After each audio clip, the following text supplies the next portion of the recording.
Dzień dobry kochaneczki, witam was Karol kolejny raz z tego samego miejsca, bo z tego miejsca już był tutaj film na kanale, ale dzisiaj będzie mowa o czymś bardzo technicznym, czyli jak w warunkach zimowych, a jest zimno. Już mamy za nami temperatury minus 20, minus 22 i co zrobić, jeżeli agregat na zewnątrz nie chodzi, w domu jest zimno, a zużycie prądu jest na bardzo wysokim poziomie, bo było kilku klientów w tym roku, którzy właśnie z takimi problemami zgłosili się do Karola.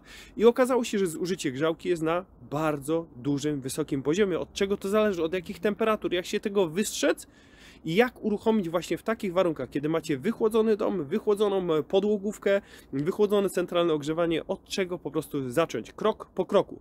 A na finał będzie jeszcze omówienie instalacji ciepłej wody użytkowej, bo często jest też tak, że jeżeli za pół roku dopiero będziecie wprowadzać się do danego domu, to nie napełniamy wam instalacji ciepłej wody użytkowej, czyli boiler jest pusty. Jak to zrobić, żeby taki boiler uruchomić? Więc lecimy teraz do środka i wszystko technicznie Karolek wam najszybciej, jak to tylko możliwe, wytłumaczy.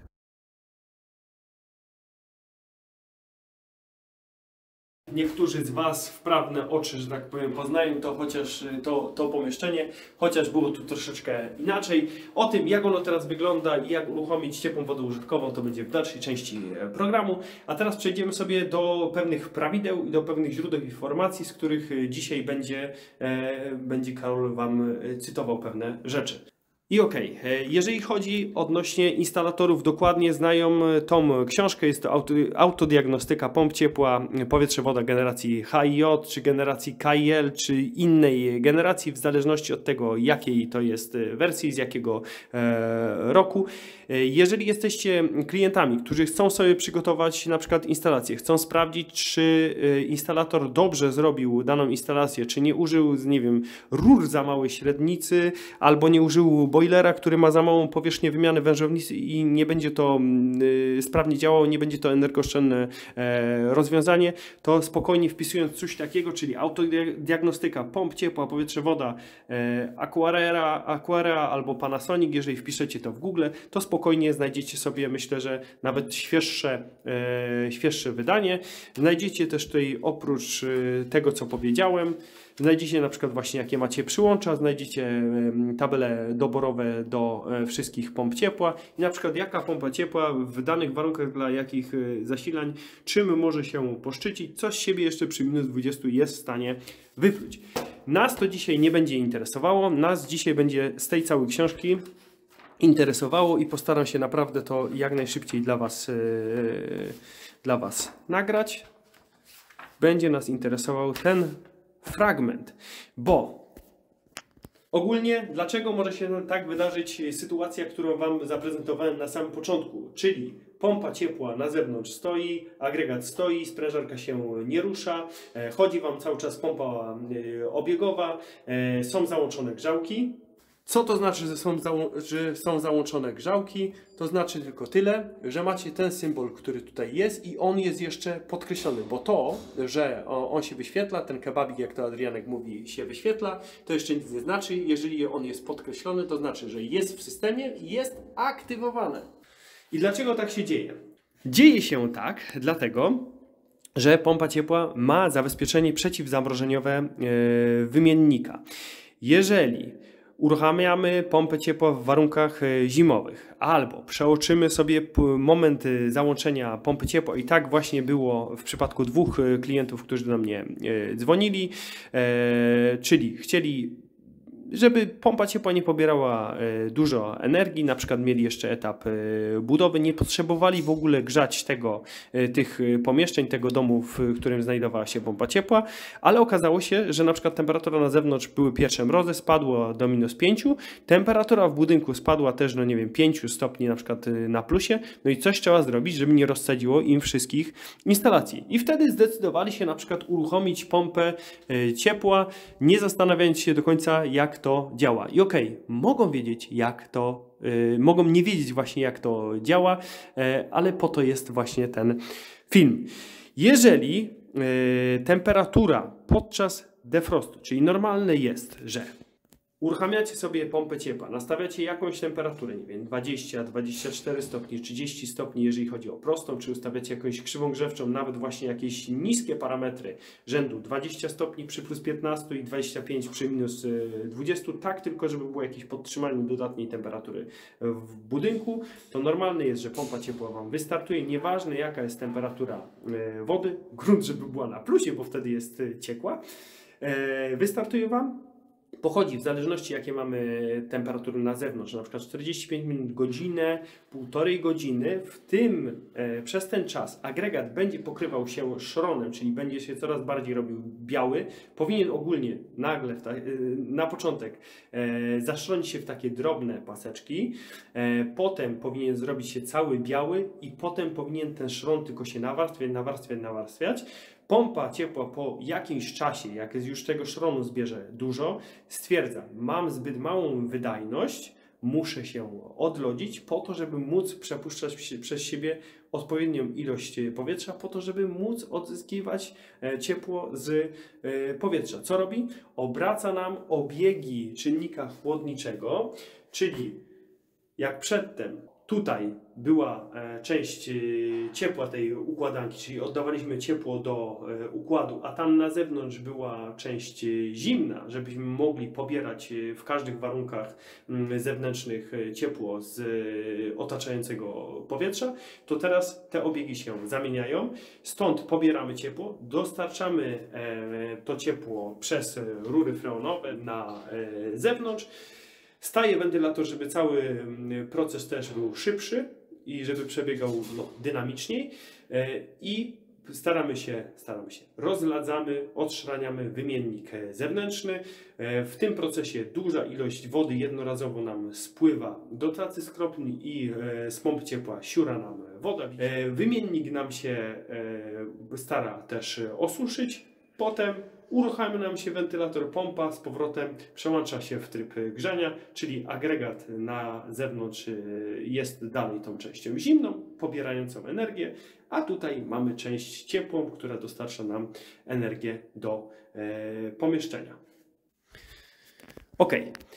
I jak już mamy cały cykl pracy i cykl defrostu wytłumaczony, to w zależności od tego, jaką pompę ciepła mamy i jakiej generacji, będą różne temperatury, które będą zatrzymywały nam pracę urządzenia po to, żeby podczas defrostu zabezpieczyć nam wymiennik ciepła, który jest tutaj w środku, żeby nam go nie rozsadziło.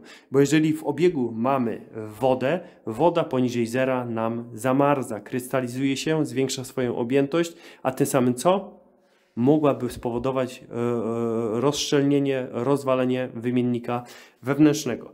W generacji J i w generacji H, bo tego dotyczy ta książka, to opracowanie, w przypadku agregatów jednowentylatorowych, czyli takich, z jakimi mamy do czynienia tutaj, jeżeli temperatura powracającej wody podczas defrostu, czyli podczas tego odszraniania, jest niższa niż 18 stopni, unieruchomi nam się sprężarka. I dzieje się to najczęściej normalnie podczas tego cyklu, jeżeli tylko ta temperatura spadnie poniżej 18, nawet jeżeli jest połowa cyklu odszraniania, to ten cykl nie zostanie dokończony, tylko wyłączy się sprężarka, załączy nam się grzałka, czyli podkreśli nam się tutaj ten symbol grzałki i pompa na samej grzałce będzie starała się podnieść tą temperaturę o 2 stopnie do góry, czyli z powrotem sprężarka wystartuje, kiedy będzie temperatura w obiegu 20 stopni.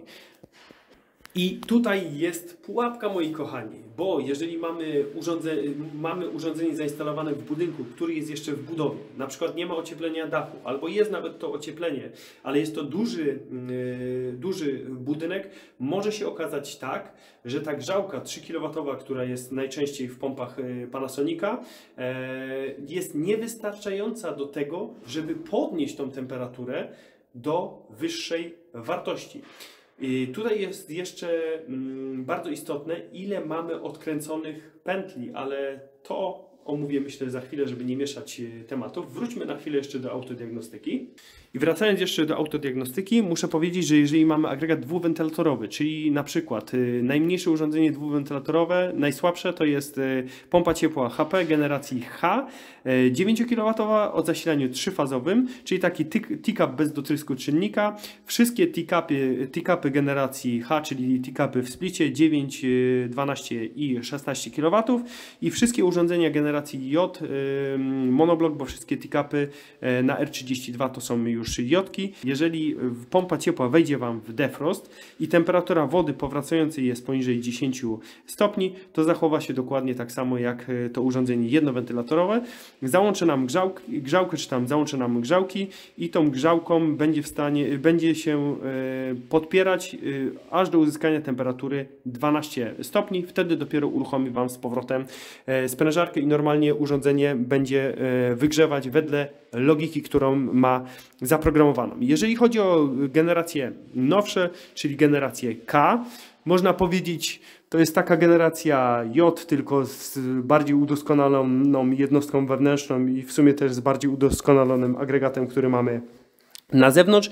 Powinno być tak, że ta logika pracy powinna być bardzo zbliżona do generacji J, ale z tego co wiem, to od instalatorów, wczoraj byliśmy na takim spotkaniu z instalatorami, pozdrawiamy, to nawet przy instalacji pompy ciepła w warunkach zimowych, tak jak jest teraz, gdzie mamy temperatury na zewnątrz na minusie, napuszczeniu zimnej wody z sieci i wygrzewaniu nawet całego zładu wody, wszystkich pętli, to jak pompa generacji K weszła w defrost, nie powodowało to zatrzymania pracy sprężarki nawet przy temperaturach rzędu 10 stopni na plusie. Jeżeli chodzi o generację L, czyli pompy na czyli pompy na R290, pompy, które są w postaci monobloków, to tam, jeżeli chodzi odnośnie tego zatrzymania pracy sprężarki, jest chyba na poziomie 10 stopni, ale z informacji, które posiadam, pompy normalnie w defroście wykonują defrost nawet w temperaturach, jeżeli woda powracająca ma 7 stopni, więc dużo niżej niż jeżeli chodzi odnośnie pompy ciepła generacji J. Co jeszcze tutaj należy powiedzieć, bo często walczycie, szczególnie użytkownicy pomp ciepła Jotek 9 kW, zastanawiają się, czy można coś zrobić, żeby pompa podczas defrostu nie dołączała Wam grzałki. Już nie mówimy o sytuacji, gdzie wyłączy Wam agregat, tylko żeby nie dołączała Wam grzałki. Kiedy to następuje? Jeżeli woda powracająca jest poniżej 27 stopni, wtedy pompa ciepła generacji J dołączy Wam grzałkę. Nic z tym nie zrobicie, moglibyście ewentualnie podnieść temperaturę wody, na przykład w buforze, żeby była przy podłogówce, bo raczej to się przy podłogówce dzieje przy niskim parametrze. Moglibyście podnieść temperaturę w buforze, jeżeli taki macie, ale jeżeli policzycie wszystko i trzeba podnieść na przykład temperaturę o 8 czy o 10 stopni, okazuje się, że w ogólnym rocznym rozrachunku to się po prostu nie opłaca i lepiej robić defrost przy użyciu grzałki wbudowanej w Hydrobox.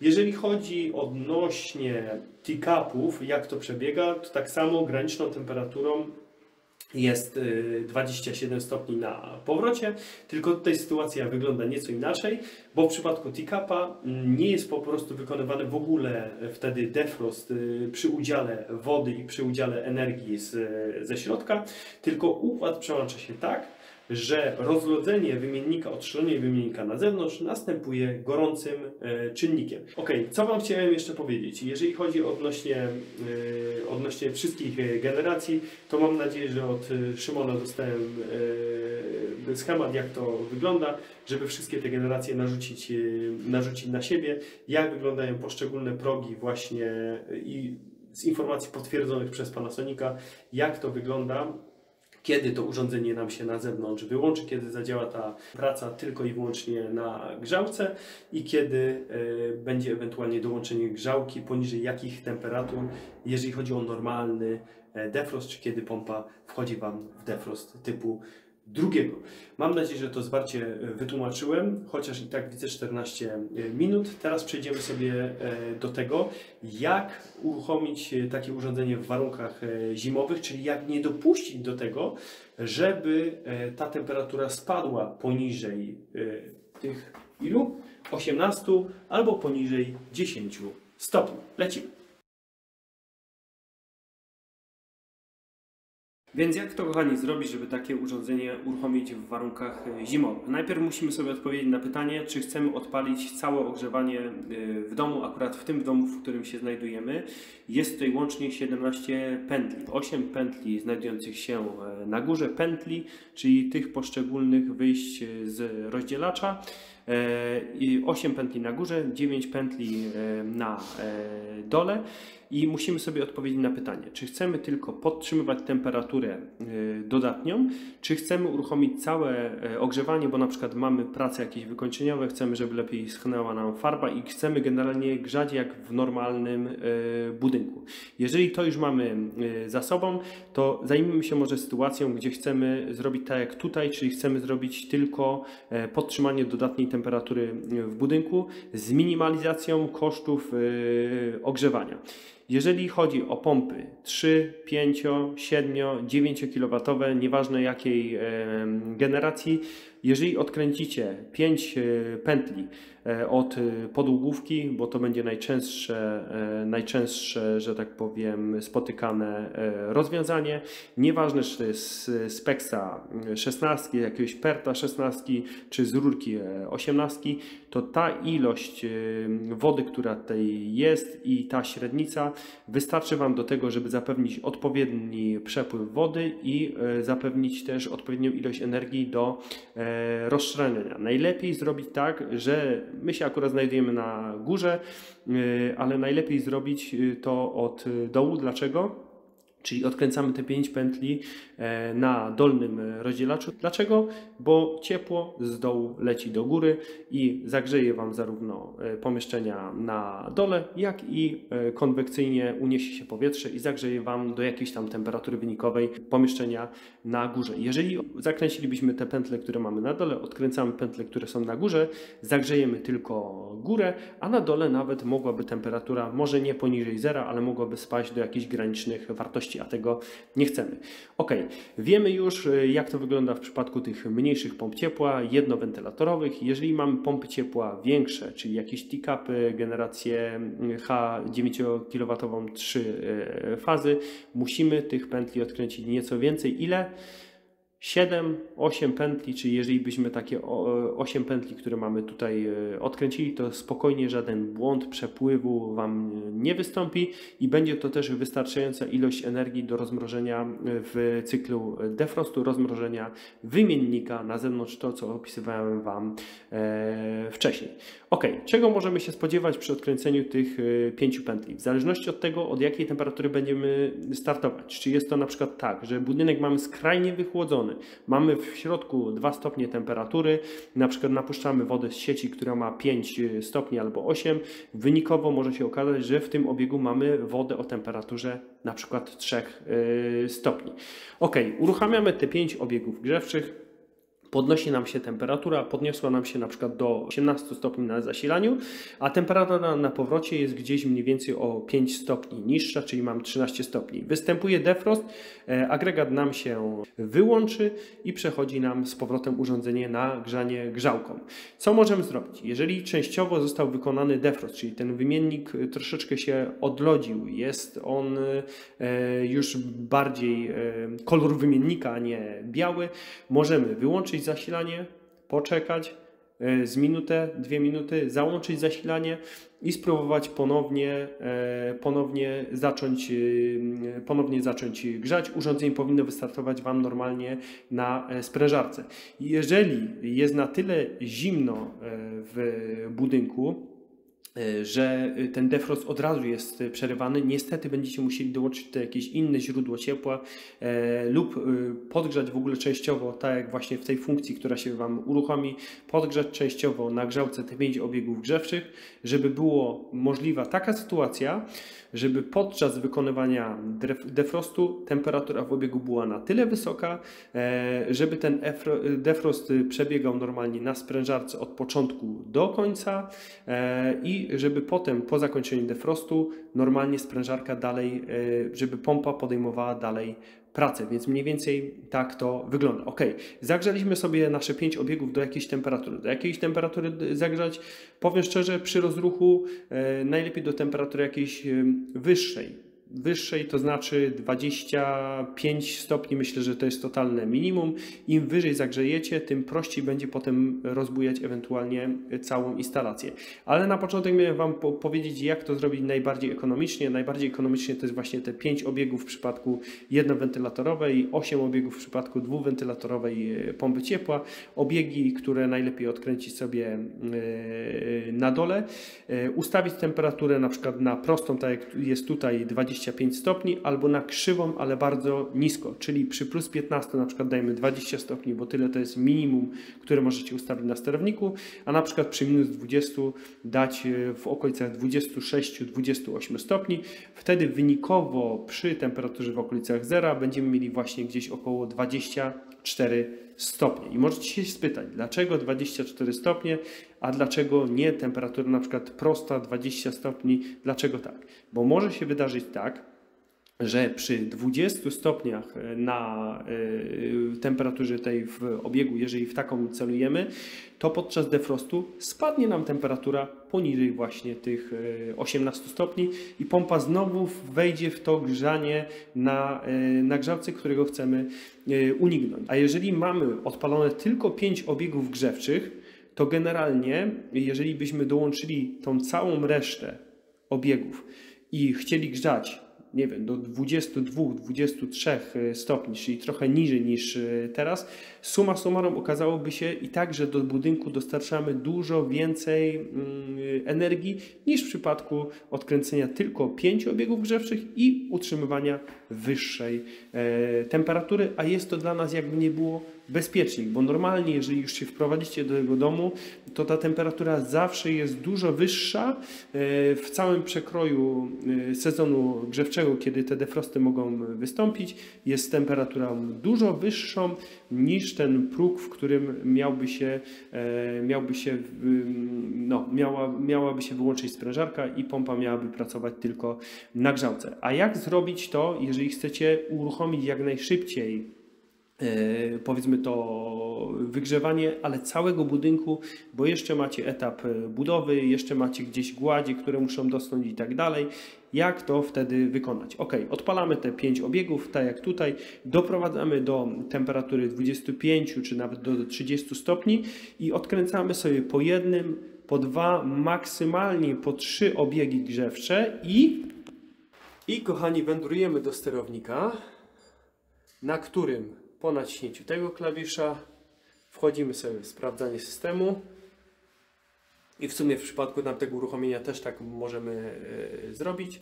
Informacje o systemie i tutaj macie informacje, które Was najbardziej interesują. Widzicie? Zasilanie 25 stopni, powrót teraz nam wskoczył na 20 stopni i monitorujecie, jaka jest temperatura powrotu. Jeżeli temperatura powrotu będzie niższa niż 20 stopni, jest takie ryzyko, że jeżeli ten zład wody, ta ilość wody, która krąży w obiegu jest stosunkowo mała, spadnie Wam temperatura poniżej 18 stopni i w przypadku jodki już po prostu, czy urządzeń jednowentylatorowych ogólnie mówiąc, już może Wam wystąpić problem ten, że urządzenie przejdzie w tryb grzania na grzałce. Dobra, lecimy z powrotem. Czyli odkręcacie sobie kolejne 3 obiegi grzewcze, sprawdzacie jaka jest temperatura, czy temperatura Wam nie spada w okolicach tej temperatury granicznej, czekacie do kolejnego defrostu. Jeżeli defrost zostanie przeprowadzony dobrze, tak, i urządzenie ponowi Wam po defroście pracę w grzaniu, wygrzewacie do wyższej temperatury i odkręcacie kolejne obiegi grzewcze po 1, 2, 3, w zależności jaka zimna woda jest tutaj w układzie. I normalne jest to, że jak zaczniecie od 5 obiegów grzewczych i odkręcicie kolejny obieg grzewczy, to ten szok temperaturowy i obniżenie temperatury w całym obiegu będzie największy, bo im więcej obiegów będziecie mieli odkręcone i im więcej tej wody będziecie mieli zagrzane, to odkręcając potem kolejne obiegi, jak ta woda się zmiesza, ta ciepła woda zmiesza się z tą zimną wodą z tych nieogrzewanych obiegów, to będzie to miało mniejszy wpływ na globalnie temperaturę zasilania i na temperaturę powrotu, która będzie w podłogówce. Czyli jeżeli już odpalicie tutaj powyżej połowy, powiedzmy 3/4 obiegów wszystkich, będziecie mieli w całym systemie wodę o temperaturze 24-25 stopni, to spokojnie już wtedy możecie bardziej hardkorowo i odważnie odpalać większą ilość obiegów. Ale to rozwiązanie z otwarciem wszystkich obiegów grzewczych polecam naprawdę tylko tym osobom, po pierwsze, które mają już zrobioną całą izolację, łącznie z izolacją dachu, bo tam ucieka Wam największa ilość energii, 30-40% energii może Wam uciec przez dach. I po drugie osobom, które chcą grzać już całą budowę, czy chcą się na przykład wprowadzać i chcą takie urządzenie, taki dom normalnie wygrzewać. Jeżeli chcecie to zrobić jak najbardziej ekonomicznie, to tak jak powiedziałem, w przypadku jednowentylatorowych urządzeń i pętli 60-80 metrów wystarczy Wam na dole odkręcić 5 pętli, a w przypadku jakichś urządzeń większych, nazwijmy to teakupów, dwuwentylatorowych urządzeń, to wtedy musicie odkręcić 8 pętli i utrzymanie wtedy temperatury rzędu 24-25 stopni, nawet jeżeli byście ustawili prostą grzewczą, nie będzie jakimś hiperkosztotwórczym wyzwaniem. Mam nadzieję, że ładnie to wszystko opisałem, a teraz idziemy sobie jeszcze do maszynowni i kończymy tą kropką nad i, czyli jak zrobić, jak uruchomić ciepłą wodę użytkową, bo dużo mamy takiej instalacji. Dlaczego w ogóle to tak jest, że my Wam na przykład nie nalewamy do zasobników ciepłej wody użytkowej od razu wody, bo jeżeli mamy po sezonie zimowym, po sezonie grzewczym montujemy taką pompę ciepła, nie wiem, jest kwiecień, maj, już temperatury nie spadają poniżej zera, to często gęsto użytkownicy, klienci nie potrzebują ani grzać centralnego ogrzewania, nie potrzebują grzać też ciepłej wody użytkowej, bo wystarczy zimna woda do jakichś zapraw i tak dalej, więc nie ma takiej fizycznie potrzeby. A jeżeli byśmy nalali wtedy taką wodę i ta woda by siedziała tam w bojlerze przez pół roku, to po prostu ona gnije, psuje się, rozwijają w niej się jakieś bakterie. A po co to wszystko? Jeżeli wprowadzicie się do domu i będziecie potrzebowali wody, to dopiero wtedy sobie ją nalejecie. A jak? To właśnie do tego przechodzimy. Lecimy. A teraz, kochani, na szybkości zrobimy sobie co? Jak uruchomić ciepłą wodę użytkową. Do uruchomienia ciepłej wody użytkowej potrzebujemy załączyć lampę, przełączyć na szeroki kąt i pojechać po kolei. Jeżeli nie wiecie, które zawory musicie odkręcić, żeby napuścić wodę do zbiornika, żeby uruchomić cyrkulację, jeżeli ją macie i żeby wypuścić tą ciepłą wodę, to najlepiej podejść do zbiornika. Na nim powinniście mieć legendę, powinniście mieć oznaczenia, gdzie jest wyjście ciepłej wody, gdzie jest cyrkulacja, gdzie jest wejście zimnej wody z sieci do zasobnika, bo te 3 miejsca będziemy potrzebowali odkręcić. Akurat w naszym przypadku pokażę Wam, jak to wygląda w przypadku zbiornika, który mamy zewnętrzny zbiornik dołączany do pompy ciepła. Nie pokażę Wam, jak to wygląda w przypadku all-in-one'ów, ale generalnie będzie wyglądało to bardzo podobnie i kumate osoby bez problemu, myślę, że dadzą sobie radę też z przełożeniem tej wiedzy na odpalenie all-in-one'a. Pierwsze, co musimy zlokalizować zawór jakiś dodatkowy, który chłopaki dołożyli na etapie instalowania pompy ciepła. i będziemy musieli odkręcić albo 2, albo 3 zawory. Jedno to będzie zawór dopuszczający zimną wodę do zbiornika i ten zawór, jeżeli chodzi o zbiorniki takie wolno stojące, niezintegrowane z pompą ciepła, znajduje się zawsze na dole. Od niego będzie odchodzić też przyłącz do naczynia przeponowego, czyli ta kabelka mosiężna i niebieskie najczęściej naczynie przeponowe. I ten zawór będzie w takiej pozycji, czyli w pozycji w poprzek rurki. Żeby go odkręcić, kręcimy go przeciwnie do ruchu wskazówek zegara, czyli w lewo, i ten zawór musi być równolegle z rurką. Nie należy go pomylić z czym? Z takimi zaworami, które są na przyłączu elastycznym. Tutaj jest akurat zaworki, które służą do dopuszczania wody do układu. Jak widzicie, jeden i drugi jest zakręcony. Ok, odkręciliście już sobie to, dopuściliście zimnej wody. Po drodze jeszcze możecie mieć jakiś zawór gdzieś w połowie zbiornika odnośnie cyrkulacji, odnośnie pompki od cyrkulacji, czy na samej pompce od cyrkulacji gdzieś te zaworki ewentualnie mogą się znajdować przed lub za cyrkulacją, więc to też należy odkręcić. Ostatnie, co musimy zrobić, musimy odkręcić wypływ ciepłej wody, też ustawiając wzdłuż, czyli w lewo przekręcając, i wtedy wszystkie czynności, które mamy przy zasobniku mamy zrobione. Przedostatnie, co trzeba wykonać, musimy iść gdzieś do kranu, na przykład nie wiem, w kuchni, tak myślę będzie najwygodniej. Odkręcamy kran tylko na ciepłą wodę. Poleci najczęściej będzie tak, że poleci Wam mieszanka wody z powietrzem, potem poleci Wam powietrze, na koniec znowu będzie żygało mieszanką powietrza z wodą, a w efekcie poleci Wam czysta woda. Sama woda poleci Wam na sam koniec. Poczekajcie jeszcze 10-15 minut, żeby ten zbiornik i jakieś pozostałości, które tam mogły być poprodukcyjne, żeby przeleciały, żeby wyleciały Wam przez tą baterię w kuchni. Dlaczego najlepiej w kuchni albo uruchomić taką, odkręcić wodę w wannie? Po to, że woda będzie się Wam rozbryzgiwała. Co należy jeszcze zrobić, jeżeli macie już taki układ odpowietrzony, przelecieliście potem po wszystkich kranach, żeby już nie było powietrza w rurkach, w pozostałych punktach odbioru ciepłej wody. Lecimy sobie do sterownika, lecimy sobie do pompy ciepła. Wyłączę, może będzie lepiej widać.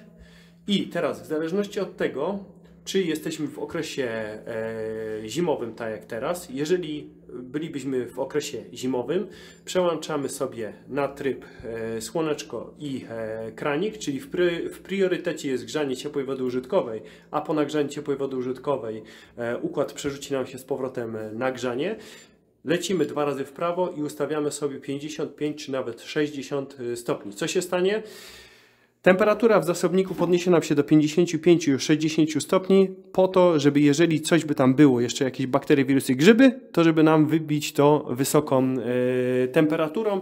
Jak zbiornik nam się zagrzeje, to przejdzie nam na grzaniec centralnego ogrzewania i już możemy sobie temperaturę tego kranika ustawić na niższą, jeżeli tej wody będziemy normalnie używać, w granicach 43, 40, myślę, że nawet od 40 stopni można zacząć i dostosowywać tą temperaturę wody tak, żeby była możliwie najniższa, żebyście grzali możliwie najtaniej. Ok. Jeżeli mamy opcję numer 2, czyli na przykład odpalamy taką ciepłą wodę użytkową w lecie, wtedy najczęściej będziecie mieli pompę w ogóle wyłączoną, wtedy włączamy sam kranik, lecimy 2 razy w prawo, podnosimy temperaturę, tak jak mówiłem, do 55-60 stopni i czekamy, aż ta woda zostanie wygrzana. I polecam takie rzeczy zrobić dopiero wtedy, kiedy wprowadzacie się do domu i tej wody w zasobniku używacie przynajmniej raz na tydzień, czy w skrajnych przypadkach raz na 2 tygodnie, po to, żeby był jakiś przepływ w zbiorniku ciepłej wody użytkowej, żeby ta woda nie zalegała i żeby nie namnażały Wam się na przykład bakterie Legionelli. Ok, wracamy sobie z powrotem do słoneczka, bo tutaj nie potrzebujemy jeszcze grzać, bo nie mamy jeszcze zalanej wody w zasobniku. To jest chyba wszystko, co chciałem Wam przekazać w tym odcinku. Jeżeli czegoś Wam tutaj brakło, jeżeli chodzi odnośnie uruchomienia pompy w zimowych warunkach albo uruchomienia zasobnika, to możecie, kochani subskrybenci, bo przecież jesteście subskrybentami, a jak nie, to kliknijcie sobie przycisk subskrybuj, to możecie to wszystko wyrazić w komentarzach. Ok, do zobaczenia następnym razem, w następnym kolejnym fascynującym filmie o pompach ciepła albo klimatyzacji. Cześć!